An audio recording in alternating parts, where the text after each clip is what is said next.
કારના માલિકનું નામ મનોજ ડાખરા છે, જેની પુત્ર કીર્તન ડાખરા કાર ચલાવી રહ્યો હતો। જો કે અકસ્માત બાદ કારમાં સવાર ચાલકોમાંથી કાર ચાલક, યુવતી અને અન્ય એક મિત્ર ફરાર થઈ ગયા, જ્યારે પાછળ બેઠેલો જેનિશ નામનો યુવાન હાલ પોલીસ સકંજામાં। ધરપકડ વખતે તે નશામાં ધૂત હોવાનું જાણવા મળ્યું। અમદાવાદમાં બુલેટ ટ્રેન સ્ટેશન પર આગ લાગી। સાબરમતી પાવર હાઉસની સામે આવેલી કન્સ્ટ્રક્શન સાઇટ પર બનાવ બન્યો। બુલેટ ટ્રેન સ્ટેશનના બની રહેલા સ્ટ્રક્ચરના બીજા માળે લાગી। ફાયર વિભાગની જાણ થતાં અધિકારીઓ પણ સ્થળ પર પહોંચી ગયા હતા। આગ પર કાબુ મેળવવામાં ફાયર વિભાગને સફળતા મળી છે। વડોદરાના વારસિયામાં સુપર બેકરીમાંથી સડેલો પફ નીકળ્યો। ગ્રાહક ફરિયાદ કરવા જતાં દુકાન માલિકે દાદાગીરી કરી, જે થાય તે કરી લેવું હોય તે કરો કહ્યાનો દાવો કર્યો। પફનો એક ટુકડો ખાતા જ ગ્રાહકને ઉલટી જેવું થયાની ફરિયાદ। પફમાંથી સડેલો કાળા કલરનો માવો નીકળતા સવાલ। આરોગ્ય વિભાગ કડક કાર્યવાહી કરે તેવી માંગ। રાજકોટમાં મોરબી રોડ પર બાછકપર ગામે ફેક્ટરીમાં આગનો બનાવ। ફોર્મ ગાટલા બનાવતી વોર્થ વ્હીલ લિમિટેડ નામની કંપનીમાં આગનો બનાવ। ભીષણ આગ લાગતા દૂર દૂર સુધી ધુમાડાના ગોટે ગોટા જોવા મળ્યા। મોરબી અને રાજકોટ ફાયર વિભાગે આગ પર કાબુ મેળવ્યો। દિલ્હીમાં 27 વર્ષ બાદ ભાજપનો વિજય। 27 વર્ષે બમ્પર બહુમતી સાથે ભાજપે ઐતિહાસિક વાપસી કરી। વિધાનસભાની 70 બેઠકોમાંથી ભાજપ 48 બેઠકો પર ભવ્ય જીત મેળવી। ઐતિહાસિક જીત બાદ દિલ્હીમાં ભાજપનું સરકાર બનાવવા તરફ પ્રયાણ। દિલ્હીવાસીઓએ આમ આદમી પાર્ટીને પછડાટ આપી। વિધાનસભાની 70 બેઠકોમાંથી માત્ર 22 બેઠકો પર આપના ઉમેદવારો જીત્યા। ભ્રષ્ટાચારમાં સામે કેજરીવાલ, સિસોદિયા સહિત મોટાભાગના નેતાઓનો પરાજય થયો।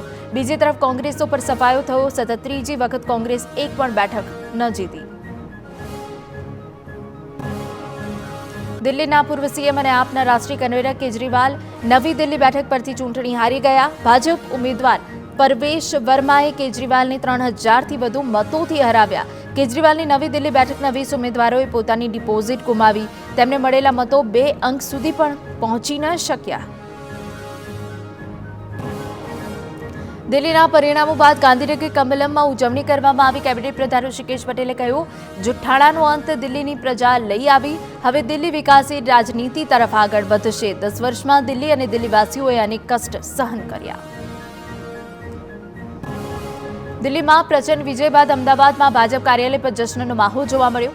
ભાજપના કાર્યકરોએ ઢોલ નગારા અને આતિશબાજી સાથે વિજય ઉત્સવ મનાવ્યો। સાથે જ એકબીજાનું મોં મીઠું કરાવી ખુશી વ્યક્ત કરી। દિલ્હીની ચૂંટણીમાં ભાજપની જીત પર ગૃહ રાજ્યપ્રધાન હર્ષ સંઘવી ખુશી વ્યક્ત કરી। કહ્યું, આજનો દિવસ ઐતિહાસિક દિવસ છે। દિલ્હીના દિલમાં પણ મોદી છે। ડબલ એન્જિનની સરકાર લાવવા દિલ્હીના લોકો ઐતિહાસિક મતદાન કર્યું। હવે દિલ્હીના લોકોને અનેક લાભો મળવાની ખાતરી આપી। દિલ્હીમાં ભાજપની પ્રચંડ જીતને CR પાટીલે બતાવી અને કહ્યું કે હવે દિલ્હીવાસીઓ આપના ભ્રષ્ટાચારથી મુક્ત થયા। 27 વર્ષ બાદ દિલ્હીમાં જીતનો ભાજપને વિશેષ આનંદ છે, તો ભાજપે ખોટી લાલચ આપ્યા વગર તંદુરસ્ત સ્પર્ધાથી જીત મેળવવાનું જણાવ્યું। CR પાટીલે આમ આદમી પાર્ટી પર પ્રહાર કર્યા અને ખોટા વચનો આપનારને દિલ્હીવાસીઓએ જાકારો આપ્યાનું જણાવ્યું। વધુમાં કહ્યું કે ખોટું બોલનારા, ભ્રમ ફેલાવનારાઓનો પરાજય થયો। દિલ્હીવાસીઓને કેન્દ્રની યોજનાના લાભથી અને પાયાની સુવિધાઓથી દૂર રાખ્યા। યમુના નદીના પ્રદૂષણને આપ સરકારની મોટી નિષ્ફળતા ગણાવી। દિલ્હીની ચૂંટણીમાં ભાજપની જીત અંગે કેન્દ્રીય પ્રધાન મનસુખ માંડવિયાએ નિવેદન આપ્યું। કહ્યું કે દિલ્હીની ચૂંટણીમાં લોકોએ વિકાસને મહત્વ આપ્યું। વડાપ્રધાન મોદીના વિકાસી સરકારને ભવ્ય જીત અપાવી છે। જૂનાગઢના વંથલીમાં મધ્યસ્થ કાર્યાલયના શુભારંભ પ્રસંગે જીતની ઉજવણીની સાથે આમ આદમી પાર્ટી પર પ્રહાર કર્યા। દિલ્હીમાં ભાજપની ભવ્ય જીત બાદ વિજય રૂપાણીએ પ્રતિક્રિયા આપી। કહ્યું, દિલ્હીની પ્રગતિ પણ હવે દેશની સાથે જ થશે। ચૂંટણી પરિણામને આમ આદમી પાર્ટી વિરુદ્ધનો જનમત ગણાવ્યો। માત્ર ભ્રષ્ટાચાર સિવાય આપે કશું જ નથી કર્યું। દિલ્હીની જનતાએ આજે જવાબ આપી દીધો હોવાનું જણાવ્યું। દિલ્હી ચૂંટણીના પરિણામો બાદ શક્તિસિંહ ગોયલે આપ અને કેજરીવાલને અહંકારી ગણાવ્યા। કહ્યું કે હરિયાણામાં કોંગ્રેસ હાર પાછળ પણ આપ જવાબદાર હતી। ગઠબંધનનું પાલન ન કરતા નુકસાન થયું। જો કે જનતા જનાર્દનનો ફેસલો શિરોમાન્ય છે। ચૂંટણીમાંથી નેતાઓ બોધપાઠ લે તો સારું, તેમ પણ શક્તિસિંહે જણાવ્યું। કોંગ્રેસ સાંસદ ગેનીબેન ઠાકોરે દિલ્હીના પરિણામો પર પ્રતિક્રિયા આપી। કહ્યું, દિલ્હીના પરિણામો અમારી ધારણા મુજબ ન આવ્યા। દિલ્હીના જનાદેશને અમે સ્વીકારીએ છીએ। જે કચાશ રહી ગઈ તેને દૂર કરીશું। દિલ્હીમાં કારમી હાર બાદ ઈશુદાન ગઢવીનું નિવેદન અને કહ્યું કે જે પરિણામ આવ્યું તેનો સ્વીકાર કરીએ છીએ. સત્તામાં નથી ત્યારે પણ આમ આદમી પાર્ટી પ્રજા માટે કામ કરશે. તો કામની રાજનીતિની સાથે ગુંડાગીરીની જીત થયાનું જણાવી ભાજપ પર પ્રહાર કર્યા અને જણાવ્યું કે આ જીત હવે દિલ્હીને પાછળ ધકેલી દેશે. દાહોદના ધાનપુરની પીપેરો જિલ્લા પંચાયત અને તાલુકા પંચાયત માટે ભાજપે શરૂ કર્યો પ્રચાર. કેબિનેટ પ્રધાન બચુ ખાબડે 10 ગામોમાં ચૂંટણી પ્રચાર કર્યો. પ્રતિસ્પર્ધી ઉમેદવારોની ડિપોઝિટ ડૂલ થઈ જશે તેવો દાવો કર્યો. મોટા પ્રમાણમાં કાર્યકરો પ્રચારમાં જોડાયા.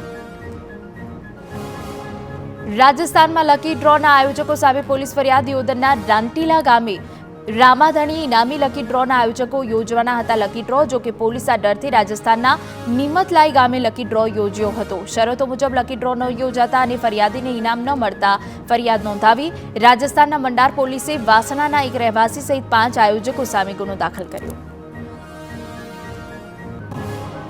જામનગર પોલીસ હેડક્વાર્ટરના અશ્વદરમાં 10 દિવસમાં 3 અશ્વના મોતથી ગડબડાટ. કોઈ ભેદી રોગચાળાના કારણે અશ્વના મોત થયા હોવાનું તારણ. મૃતક અશ્વોના સેમ્પલ હરિયાણા તેમજ અમદાવાદ લેબમાં મોકલવામાં આવ્યા. હાલ અન્ય અશ્વોમાં કોઈ રોગ જોવા ન મળતો હોવાની પ્રાથમિક વિગતો.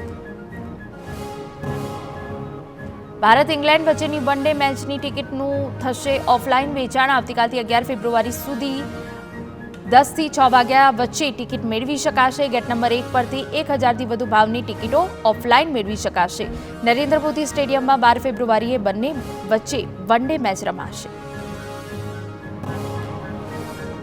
અમદાવાદમાં રાજ્યકક્ષાના મિલેટ મહોત્સવનો પ્રારંભ. મુખ્યપ્રધાન ભૂપેન્દ્ર પટેલે મિલેટ મહોત્સવનું ઉદ્ઘાટન કર્યું. અમદાવાદમાં 2 દિવસ બાદ રાજ્યના અન્ય 6 મહાનગરોમાં પણ આયોજન. સીએમ ભૂપેન્દ્ર પટેલે આ દરમિયાન કહ્યું કે આજે ગરીબનો ખોરાક અમીરોની થાળીની શાન છે. જામનગર શહેરમાં રિવરફ્રન્ટ પ્રોજેક્ટ અંગે મહાનગરપાલિકાએ સર્વે શરૂ કર્યો. પાલિકાની 20 ટીમ અઠવાડિયાથી વધુ સમય સુધી સર્વે કરશે. 600 કરોડના ખર્ચે રંગમતી નાગમતી નદી પર રિવરફ્રન્ટ બનાવવાની તૈયારી શરૂ. સર્વે દરમિયાન ડેમોક્રેશન કરીને અડચણરૂપ દબાણો દૂર કરવામાં આવશે.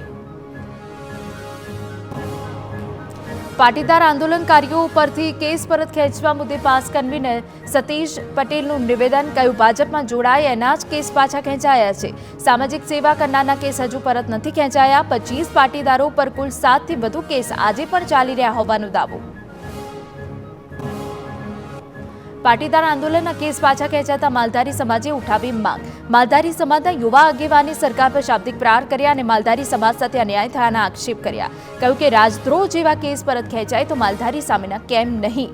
ગૌરક્ષકો સ્વબચાવ માટે ઘર્ષણમાં ઉતર્યા તો ગુનો દાખલ થયા. ગૌરક્ષક રાજુભાઈ ખેરપુરની હત્યા બાદ નંદાસણમાં માલધારી સંમેલન યોજાયું હતું. જ્યાં પોલીસ સાથે ઘર્ષણ થતા 100 થી વધુ માલધારીઓ પર ફરિયાદ થઈ છે. કહ્યું કે ગૌચરની માંગણી કરી તો અધિકારીઓએ ફરિયાદ નોંધાવી. માલધારી સમાજના કેસ પરત ખેંચવા ગુજરાત સરકાર પાસે માંગ. પાટીદાર આંદોલનકારીઓના કેસ પરત ખેંચવા બાબતે કોંગ્રેસ સાંસદ ગેનીબેન ઠાકોરની સરકાર સમક્ષ માંગ. અન્ય સમાજના લોકો પર થયેલા ખોટા કેસો પાછા ખેંચવાની અપીલ કરી. કહ્યું જે સમાજની સરકાર સત્તામાં છે એમના કેસ પરત ખેંચાયા. કોઈ ચોક્કસ સમાજના નહીં પરંતુ તમામ સમાજ પરના ખોટા કેસ પરત ખેંચવા જોઈએ.